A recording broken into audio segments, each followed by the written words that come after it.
so dirty. Why are you so dirty all the time? Hello friends, welcome to another episode of Tape Measure Pencil Knife. Welcome to Tape Measure Pencil Knife. Today we will be making some custom 3D pistol grips for my 1911. I already got started on this project. I knew it was going to take several different days of gluing and waiting. So first, let me show you what I've done so far. Here's everything I've done so far. This is what I've done so far. And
my little workshop doggy. Hey, don't touch this. Get off the table. Good grief.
that brings us to here, pistol grips.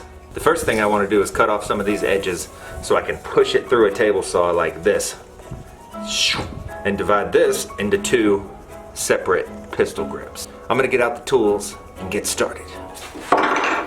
You wait there. Tape measure, pencil, knife. Let's go.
Whoa, those are looking really good. While I was waiting on the, what's it called? Shellac. While I was waiting on the shellac to dry, I made a rubber band ball. A rubber band ball. I'm happy about it. Time to flip these things over and shellac the back. Shellac the back. Shellac the back. Shellac the back. The fronts are dry. I'm gonna flip them over and shellac the back.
That's all there is to it.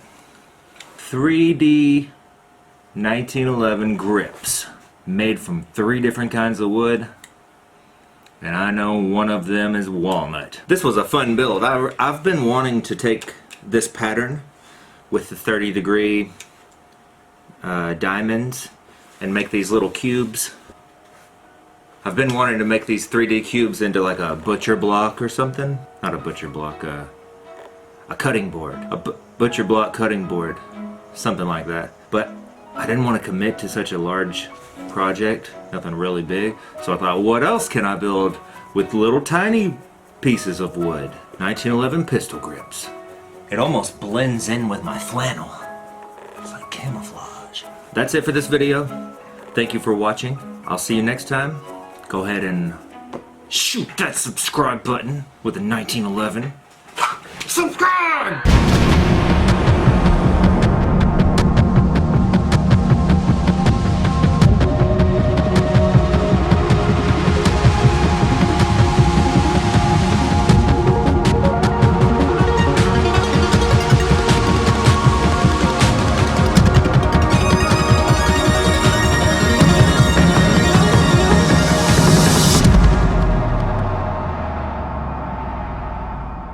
Oh, for Fox Snakes.